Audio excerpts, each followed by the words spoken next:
The base of the stage has been sitting overnight, so it's we could take the clamps off anytime now and get to work on it. But before we cut the slope in the top, I wanted to do just a little bit of layout on the stage itself. So I'm looking at this part and I'm trying to figure out, what is the part that I want to look at every day when I'm using this shave horse, and I think this is the end that I want to see. And it doesn't really matter which side you put up or down. It's not critical either way. So we're going to make this the top, and I'm going to just put a triangle on here so I know which way it's going to be facing me. And the first thing I want to do is lay out some chamfers all the way around the outside at the top edge. And there are some grooves that run the length of the top, and I want to get those laid out. The chamfers around the outside edge of this stage top are 1/4 inch deep by 1/4 inch wide. They're 45-degree chamfers.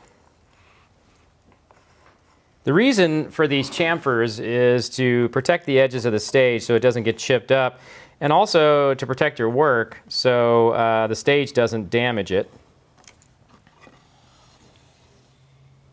Okay, so we got that laid out. The next thing we need to do is lay out the 2 grooves that run down the length. And the center line of the groove is 1 inch in from the edge.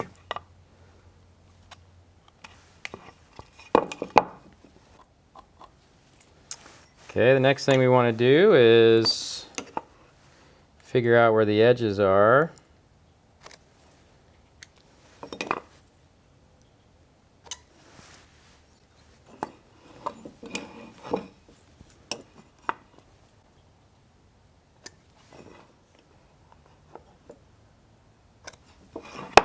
We need to know where the opening for the swing arm to pass through, we need to know where that ends, and that's labeled on the top of the part.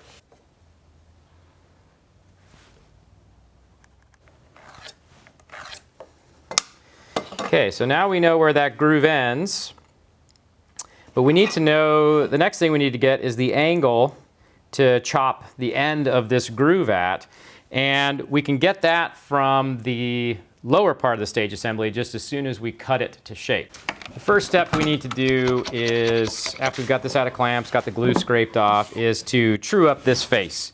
The reason is we're going to be setting an angle out here, and we want to make sure that this face is one nice even plane, and so that way the angles will match on either side. So what I'm going to do is I'm going to clamp the stage assembly here into the leg vise and then clamp the stage to that so that I don't have to worry about it flipping over while I'm planing.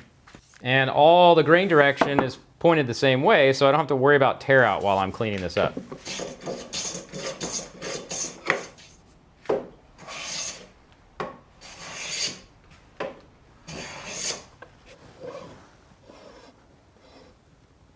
Okay, we're square.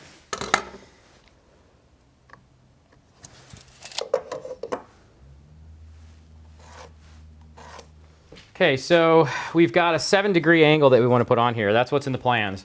If you are a little taller, you may want to increase the angle a bit so that the parts are a little higher.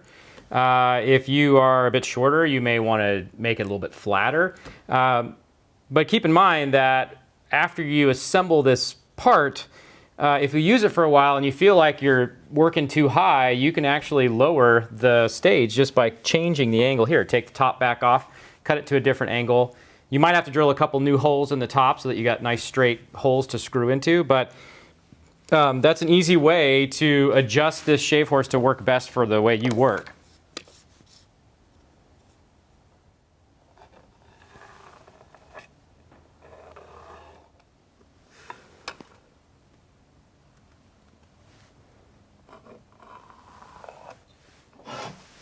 So just to check my work, I'm going to square the line across the back.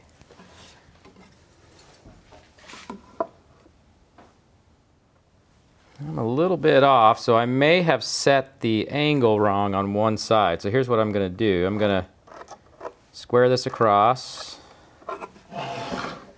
and do a correction. So I was out a tiny bit, not enough to make a huge difference. The next step is to, if you have a chop saw, you can cut this on your chop saw. I've eliminated that from the list of tools that I was going to use, so I will be cutting this at the bandsaw. One thing I would like to do is make sure that I pick an edge that's relatively square. So I'm going to cut it in this direction. And when we go over to the bandsaw, I want to make sure that I support this opening. I don't want the bandsaw pushing down on this. So I've got these pair of wedges here, and I will drop these in to the opening and just expand them in place. I don't want to cut them. I use them for other things. Okay, so now we've got something filling this opening. When the bandsaw or the chop saw cuts through it, we don't have to worry about tearing that up. So we'll get this cut and we'll come back and clean up this top edge.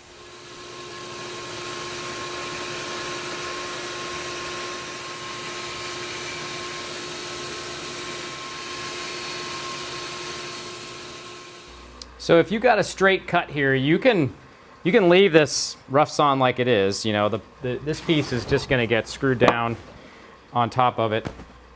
And I don't know that you'll ever see it or notice it again. This piece is going out to a customer of mine, so I am actually going to clean this cut up. Before I get to planing, though, I've got to clamp some stock here on the end so that when I'm planing in this direction, I don't blow out this edge.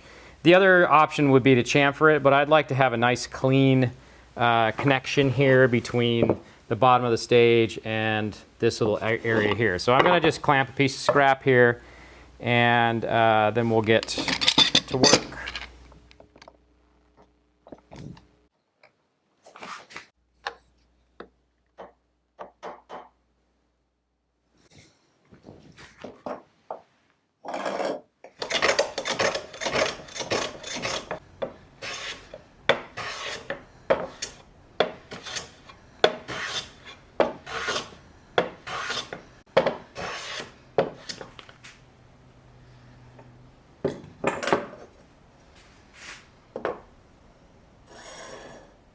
Okay, we're square, we're clean, we're straight. Now we can use a bevel gauge to measure the angle between the inside of this opening and the top edge of the stage. And what we're going to do then is transfer that angle onto the top of the stage. And now we know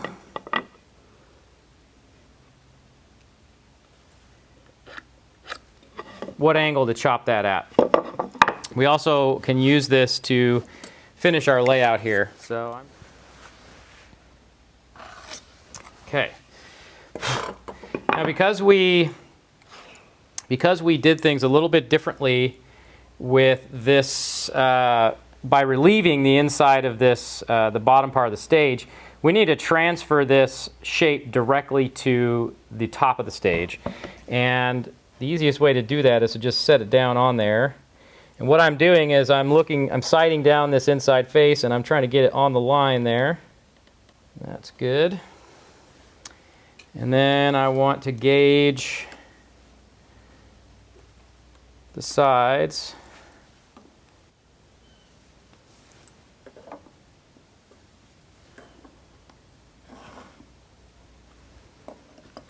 Okay, so now we can just reach in with a pencil.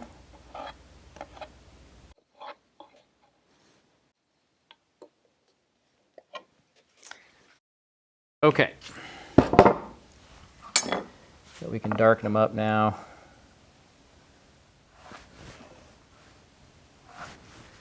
Okay, now when the time comes, we know what material to remove, what angle to cut the end of the groove at, and we have our lines on both sides. We'll use this bevel gauge setting to guide us while we're finishing up this groove. We'll cut most of the material out at the bandsaw and then come back and chop the end by hand.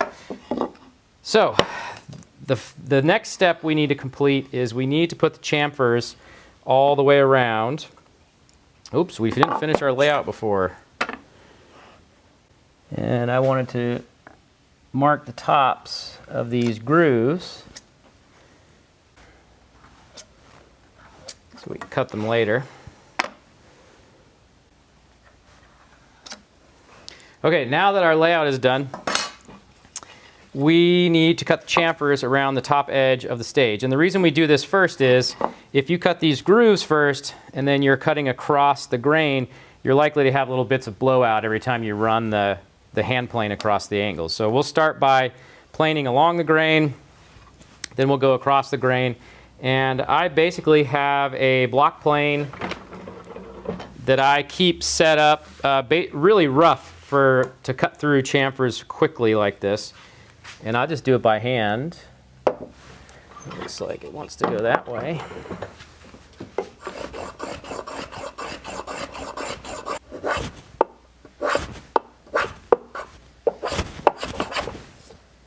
Okay, one final pass.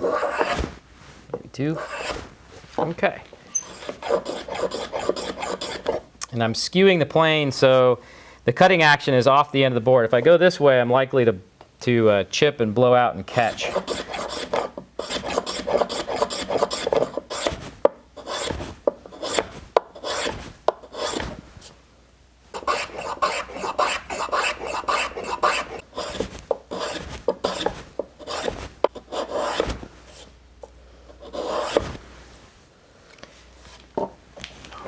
Okay, that's good. So the next step is to work these grooves into the top edge so that when you're basically rounding spindles, doing things like that, you can actually set them up at a 45-degree angle easily. And I'll show you how to do that without a table saw.